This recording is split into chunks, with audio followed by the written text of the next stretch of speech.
আর তৃতীয় স্তরে হচ্ছে আমাদের সিদ্ধান্ত হচ্ছে যে আর্মির উপস্থিতি। আমাদের এই ডাকসু নির্বাচনকে কেন্দ্র করে যে ধরনের আইন শৃঙ্খলা বা নিরাপত্তা ব্যবস্থা জোরদার করতে চাইব, তারা সেই নিরাপত্তা ব্যবস্থা আমাদের দেবেন। তো সুতরাং আজকে থেকেই এর মধ্যেই নিরাপত্তা ব্যবস্থাগুলো তারা তো অবশ্যই কাজ করেছেন। আজকে থেকেই আমরা যেভাবে চাইবো সেভাবেই তারা কাজ করবেন এবং দিনে এবং রাতে তাদের যে টহল সেগুলো তারা বলবৎ রাখবে আইন শৃঙ্খলার জন্য। তবে ভোটের দিন কি রকম হবে, এর আগে পরে কি রকম হবে তা নিয়ে একটু কথা আমি বলতে চাই। আমি যদি ভোটের দিনের কথা যদি বলি, ভোটের দিনে আমরা কমিশন সিদ্ধান্ত নিয়েছি 3 স্তরের একটা নিরাপত্তা ব্যবস্থা এখানে থাকবে। যেমন প্রথমেই আমাদের যে প্রক্টোরিয়াল বডি এবং বিএনসিসি এর সমন্বয়ে প্রথম নিরাপত্তা ব্যবস্থা তারা নিশ্চিত করবে। এটা আপনাদের জ্ঞাতার্থে আমরা বলতে চাই।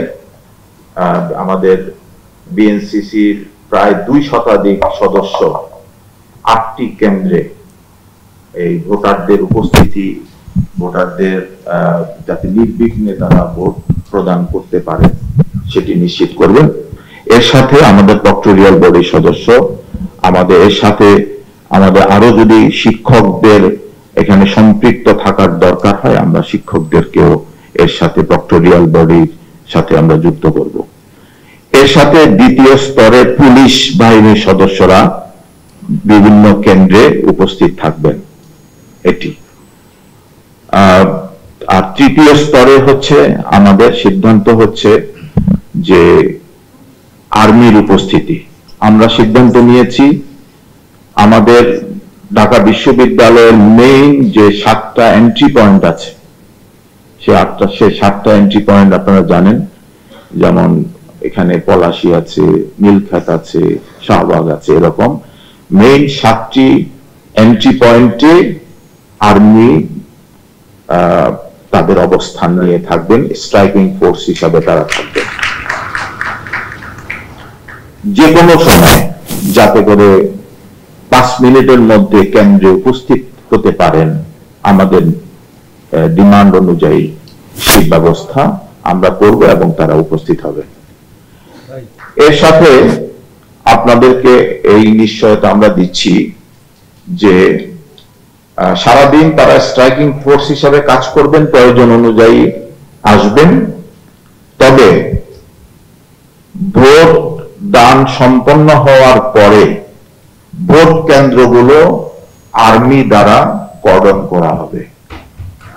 একেবারেই ভোট আমাদের রেজাল্ট, ভোটের রেজাল্ট আমরা তো আপনারা জানেন, আমরা প্রতিটি কেন্দ্রেই ডাকসু এবং হল সংসদের রেজাল্ট আমরা কেন্দ্রেই দিয়ে দেব ভোট গণনা করে, 8টি কেন্দ্রে।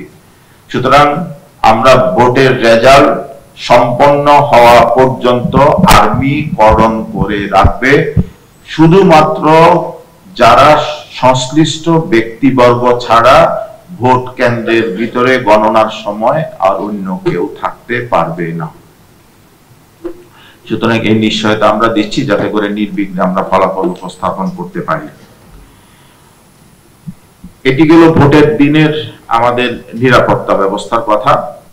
আর দ্বিতীয় আরেকটি বিষয় হচ্ছে, আমরা সিদ্ধান্ত নিয়েছি যে ইলেকশন 9 তারিখে, আমাদের ইলেকশন 9 তারিখের আগে 7 দিন আগে হলগুলোতে কোনো পর্যায়ে কোনোভাবে বহিরাগত অবস্থান করতে পারবে না।